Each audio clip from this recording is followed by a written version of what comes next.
बार बार ना एकदम से ऐसे एक्टिव होता हूँ मैं और फिर से ना टाइम टाइम फिर बट अभी जो है ना एक्टिव होना पड़ेगा और उसका एक कारण है। सबसे पहले hey guys, welcome back to my channel कैम जे आर के। और आज जो है ना, आज हम बात करने वाले हैं। मैंने लास्ट वीडियो में आपको बताया था कि मैं नई बाइक रिसर्च कर रहा हूँ। तो हमने कुछ बाइक शॉर्ट लिस्ट की थी। तो उन्हीं के बारे में आज हम बात करने वाले हैं। तो सबसे पहले तो मैं इसको ज़रा कहीं रख देता हूँ। एंड अभी मैं ना ये ब्रेनेरो का माइक यूज़ कर रहा हूँ। तो इसको आई थिंक चेंज कर लिया जाए क्योंकि इसकी क्वालिटी ठीक है बट इतनी बेटर भी नहीं है। ओके, तो हॉलीलैंड एंड ब्रेनेरो का यार माइक ना मैं बहुत ज़्यादा तो यूज़ नहीं किया मैंने, बट ठीक ठाक है। मतलब बहुत ही पॉकेट फ्रेंडली है और कहीं भी ले जाना हो ना तो बहुत इजी है। तो उस हिसाब से तो बढ़िया है ये। इसमें दो कनेक्टर भी आ जाते हैं, दो माइक भी मिल जाते हैं। तो मैंने इसका रिव्यू भी डाला हुआ है तो आप चेकआउट कर सकते हैं। बाकी अच्छा माइक है, प्राइस रेंज के हिसाब से बढ़िया है। तो इसको चेंज कर लेते हैं पहले। तो यहाँ पर है हमारा ये अडेप्टर और इसको हम लगा देते हैं यहाँ पर। ओके, तो हम कहाँ थे? हम थे बाइक्स के ऊपर। तो हमारी जो बाइक्स है ना, वो हमने 3 बाइक्स जो हैं चूज़ की थी। तो मैं यार यहाँ से सब हटा दूँ क्योंकि मैं काफ़ी दिनों के बाद फिर से अगेन, मतलब लास्ट वीडियो जो मैंने बनाई थी ना उसके बाद फिर से मैं उदयपुर चला गया था। बीच में आपने मेरी स्टोरीज़ देखी होगी और स्टोरीज़ रेगुलर आती रहती हैं। तो अगर आप मुझे इंस्टाग्राम पे फॉलो करना चाहते हैं तो यहाँ पे लिंक है। मैं बता भी देता हूँ, I/AMJRK। तो IMJRK मेरा इंस्टाग्राम पे हैंडल है, उसको आप चेकआउट कर सकते हैं। तो हम बात कर रहे थे बाइक्स के बारे में। मैंने 3 बाइक्स जो है सिलेक्ट की थी। शायद मैंने आपको लास्ट वीडियो में बताया भी था। पहली जो बाइक थी जो मेरे मन में हमेशा से चल रही है वो है KTM 390 एडवेंचर। उसका 350 वर्ज़न भी काफ़ी अच्छा है, मैंने चला के भी देखा है। और हो सकेगा तो उसकी एक वीडियो मैं यहाँ डाल दूँगा क्योंकि उस टाइम मेरे पास एक्शन कैमरा नहीं था तो मैं वीडियो अच्छे से नहीं बना पाया। साथ में मैंने जो दूसरी बाइक थी वो थी RTX 300। RTX 300 को भी मैंने चला के देखा, बट मुझे इतना मज़ा नहीं आया उसमें ना। मुझे मतलब वो फील नहीं आई जो बाइक पे आनी चाहिए, और इंजन में मतलब मुझे समझ में नहीं आया। एंड तीसरी जो बाइक है वो है एक्सपल्स 210। उसको भी मैंने अभी चला के देखा रिसेंटली। और तो इन तीनों के बारे में हम बात करेंगे। और कौन सी हमने सेलेक्ट की है वो आपको शायद इस वीडियो में, नहीं तो नेक्स्ट वीडियो में आपको पता चली जाएगा। तो जो हमारी पहली बाइक है, यहाँ पे अभी तक स्टूडियो में ना AC और यहाँ पे इसका जो डोर यहाँ पे एक लगना है वो भी नहीं लगा है। तो वो भी जल्दी हम उसको लगाएंगे। आजकल स्क्रीन टाइम बहुत बढ़ गया है तो थोड़ा सा हमें ये यूज़ करना पड़ेगा। ओके, आई थिंक अच्छा भी लग रहा है। 3 बाइकें हमने सेलेक्ट की है। पहली है KTM 390 एडवेंचर। 350 390 दोनों ही बेस्ट है बाइक, कोई ज़्यादा डिफरेंस मुझे नहीं लगा। और 390 एडवेंचर क्या अच्छा है उसमें, तो सबसे जो मुझे अच्छी चीज़ लगी ना, मैं अपने पर्सपेक्टिव से आपको बताऊंगा। आपको हो सकता है कि वो चीज़ अलग लगे या जो भी है, बुरी लगे, जो भी है, बट मैं मेरा जो क्या माइंड था उसमें वो मैं आपको बताना चाहूँगा। तो मुझे जो है ना KTM 390 एडवेंचर में जो बेस्ट चीज़, जो सबसे बेस्ट लगती है वो है उसका लुक। मतलब लुक के मामले में ना मुझे इन तीनों बाइक्स से वो बेटर लगती है। और उसके बाद जो उसके अंदर जो चीज़ें हैं वो है इलेक्ट्रॉनिक्स पार्ट। मतलब उसके अंदर इतनी चीज़ें हैं कि आप सोचिए कि क्विक शिफ्टर है उसके अंदर बहुत ही शानदार। और मैंने उसको चला के देखा, बट उसको चलाने के लिए आपको एक खुली रोड पे आपको जाना पड़ेगा अच्छे से, जब आप उसको दौड़ाएं। बट मैंने इतना नहीं चलाया उसको। मुश्किल से 2 3 4 किलोमीटर मैंने उसको चलाया था तो इतना कुछ खास पता नहीं चलता। बट इलेक्ट्रॉनिक्स में भर भर के हैं, बहुत कुछ है उसमें। क्विक शिफ्टर सबसे बेस्ट है, क्रूज़ कंट्रोल है उसमें। बट क्विक शिफ्टर मुझे अच्छा लगा, but cruise control I think bike में जो हम बिल्कुल लॉन्ग रोड पे जाएंगे तो काम आएगा। बट सिटी वगैरह में या फिर छोटे पैचेस पे क्रूज़ कंट्रोल नहीं काम आने वाला। बट अगर आपके बाइक में है तो वो कभी ना कभी तो आप यूज़ करेंगे उसको, तो वो एक अच्छी चीज़ है उसमें। और उसके जो इलेक्ट्रॉनिक पार्ट्स अच्छे हैं, उसका जो स्लिक पॉइंट है, जो लुक है वो बहुत अच्छा है। तो ये 2-3 चीज़ें ना ये सबसे ज़्यादा मुझे अच्छी लगी। मैं ना स्पेक्स वगैरह में बात नहीं करूँगा, बट मुझे जो चीज़ अच्छी लगी वो बताऊँगा।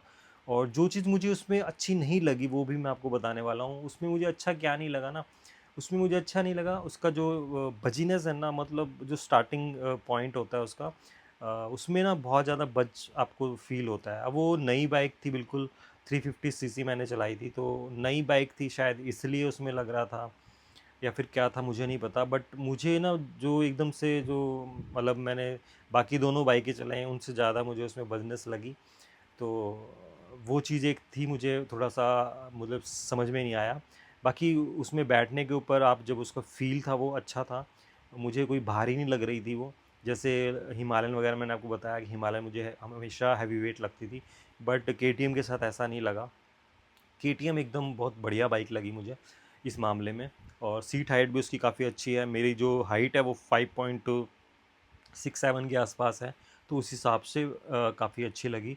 और उसमें जो मेन एक प्रॉब्लम जो और मुझे जो दिखी, साइड स्टैंड में जब लगा रहा था, मतलब जो नई बाइक है अभी उसमें ना साइड स्टैंड के जो सेंसर की दिक्कत आ रही थी। तो वो कहीं न कहीं ना मुझे वो इलेक्ट्रॉनिक पार्ट को लेकर के ना फिर माइंड में ये चलने लग जाता है, यार अगर ये जो छोटी-छोटी चीज़ें अगर उसमें दिक्कत देंगी, तो उस पे आप पैसा भी काफ़ी लगा रहे हो, ऑलमोस्ट 4 लाख के आसपास, साढ़े 3-4 लाख रुपए आप उस बाइक पे आप लगाते हो, और फिर उसमें अगर प्रॉब्लम आती है ना तो फिर बहुत दिक्कत होती है। तो ये सब ये छोटी-छोटी चीज़ें उसमें उसमें दिक्कत लग रही थी। और बाइक मुझे लुक के मामले में ना सच बताऊँगा यार, मुझे बहुत ही शानदार बाइक लगी, उससे बेटर मुझे कोई भी बाइक नहीं लगी। फिर उसके बाद अब आते हैं आरटीएक्स 300। आरटीएक्स 300 को मैंने चलाया लगभग कोई 5-6 किलोमीटर मैंने उसको चलाया। खुले एरिया में भी, खुली रोड पे मैंने उसको चलाया।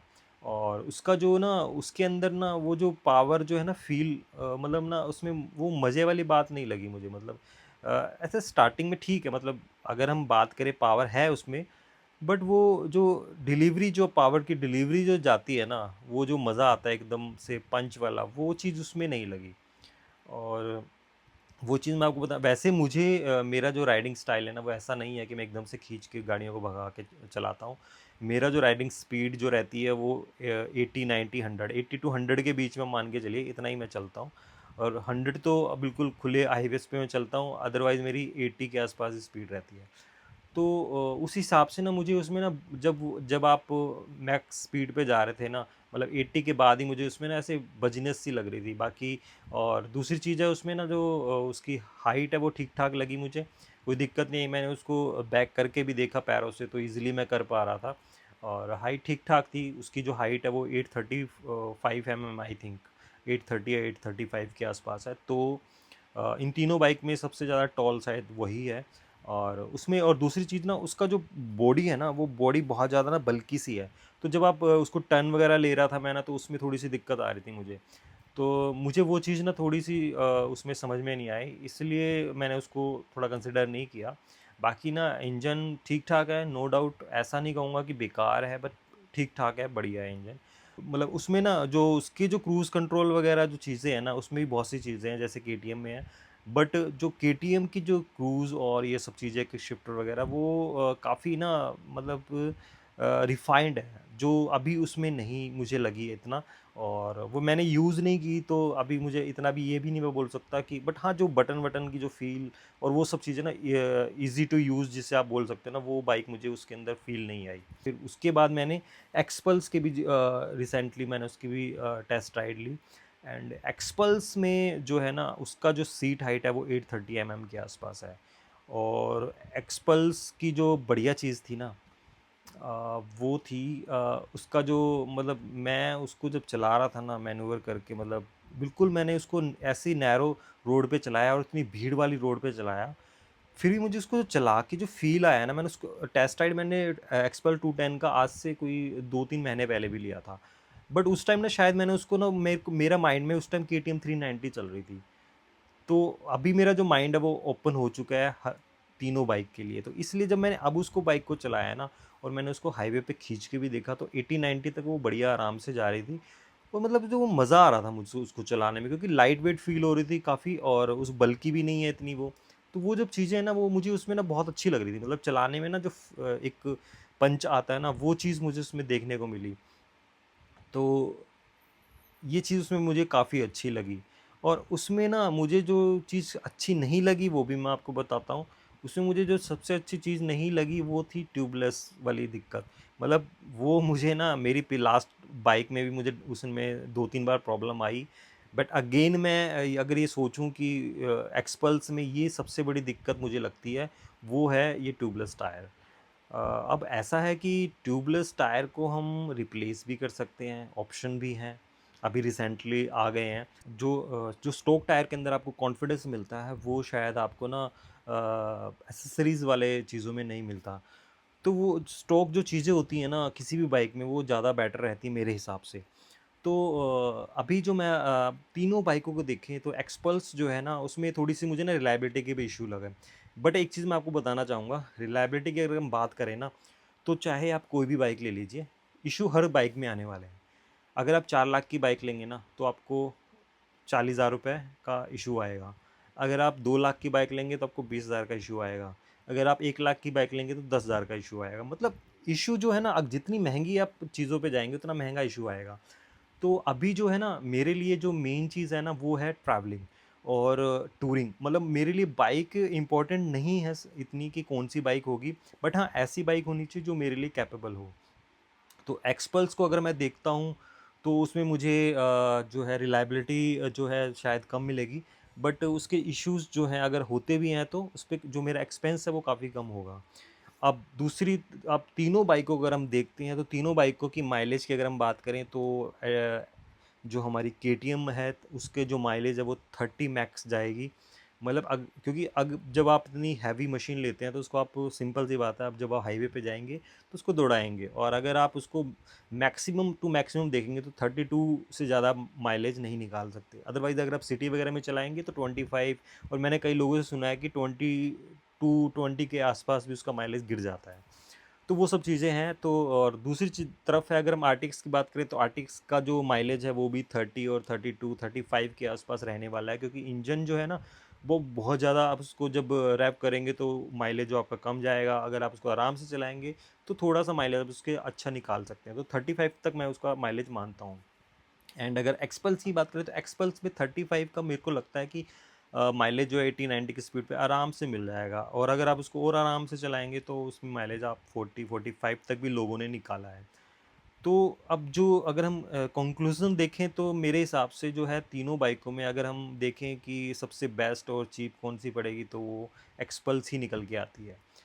बट कहीं न कहीं डर भी है उसके साथ। और जो मेरा जो मतलब माइंड में था ना वो केटीएम, मतलब शुरू से था केटीएम 390 लेना है।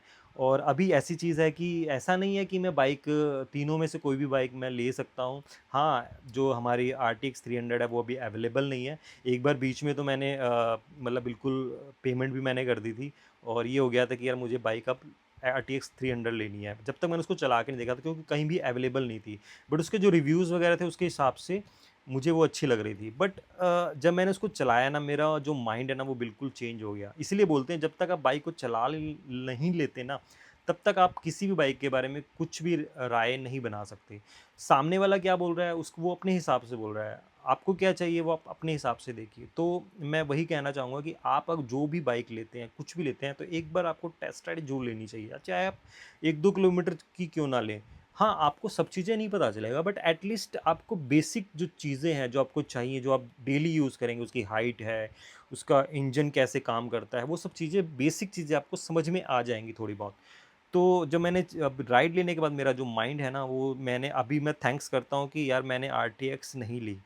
तो कंक्लूज़न यही है कि आरटीएक्स तो हमारी लाइन से पहले ही निकल चुकी थी, और उसके बाद केटीएम और एक्सपल्स। केटीएम मेरा मतलब कह सकते हो कि यार ड्रीम है। बट ड्रीम बाइक तो है, बट वो यार मतलब मुझे ड्रीम बाइक के साथ साथ मुझे ना टूरिंग जो है ना वो उससे बड़ा ड्रीम है। तो मुझे टूरिंग, जो मेरे लिए टूरिंग के हिसाब से जो ज़्यादा कैपेबल मुझे मेरे लिए रहेगी, मुझे उसके साथ जाना है। तो वो मेरे हिसाब से वो 210 है। और जब मैं उसके साथ थोड़ा सा यूज टू हो जाऊंगा और जब मुझे थोड़ा लगेगा कि हाँ अभी मैं अपग्रेड कर सकता हूँ, तो फिर मैं करूँगा। तो कंक्लूज़न आपको समझ में आ गया होगा कि जो मेरी जो नेक्स्ट बाइक है वो कौन सी होने वाली है। तो मेरे हिसाब से 210 मेरे लिए काफ़ी कैपेबल है, बट अभी भी माइंड में दो चीज़ें हैं, अभी फाइनल नहीं हुआ है। वो है KTM और एक्सपल्स। तो दोनों ही बाइक बहुत ही अच्छी हैं यार, मतलब ऐसा है कि प्राइस डिफरेंस को अगर हम साइड रख देना, और मेरे हिसाब से ना दोनों बाइक की बहुत अच्छी हैं। अगर आप KTM देखते हैं तो KTM बहुत ही मज़ेदार है, चलाने में मज़ा आता है, मतलब कुछ चीज़ों को छोड़ दें तो। और मैं सही बताऊंगा यार, अगर मैं उसको ज़्यादा चला पाता तो शायद ज़्यादा उसके बारे में समझ पाता, बट मैं उसको नहीं चला पाया। और एक्सपल्स को मैंने जो चलाया, एक्सपल को उससे थोड़ा मैंने ज़्यादा चलाया, तो मुझे उसके बारे में थोड़ा सा ज़्यादा मैं समझ में आया हूँ। बट और एक्सपल्स को ऐसे बताऊँगा ना, जब मैंने उसको चलाया ना, जो ट्रैफिक मैन्यूवर करके जो मैंने चलाया ना, वहाँ पे मुझे ना ज़्यादा कॉन्फिडेंस एक्सपल्स के ऊपर आया। तो अभी तो यही है कि एक्सपल्स ली जाए या KTM 390 ली जाए, तो दोनों चीज़ें हैं, बट जो भी आएगी मतलब वो शानदार होने वाली है। तो बस यही कहना चाहूँगा कि यार बाइक्स चाहे जो भी आए, बट जो मेरा मेन मोटो है वो है ट्रैवलिंग करना और एडवेंचर करना। तो वो जो चीज़ें हैं उसको हम कायम रखेंगे। बाकी बाइक्स जो हैं वो एक ज़रिया है, सिर्फ जहाँ से आपको ना मतलब दिल से जो बाइक कनेक्ट हो जाए ना, वो लेनी चाहिए। तो बस यही है आज के वीडियो के लिए, और नेक्स्ट वीडियो में शायद आपको पता चल ही जाएगा कौन सी बाइक आने वाली है। आई थिंक 1-2 दिन में। मैंने एक्चुअली सही बताऊंगा, मैंने RTX के लिए भी बुकिंग दी थी, और अपना एक्सपल्स के लिए भी दी थी, और KTM 390 के लिए भी। बट अब बाइक कौन सी आएगी? RTX तो जा चुकी है, RTX को हमने बाय बाय कर दिया है। अब KTM 390 और अपना एक्सपल्स 210, ये दो चीज़ें मेरे पास बची हैं। सो बस देखते हैं कौन सी बाइक आती है, जो भी आएगी वो बढ़िया ही रहेगी। सो thank you very much for watching my channel. Keep connected, CamJRK, travel more, dream more, and find your purpose.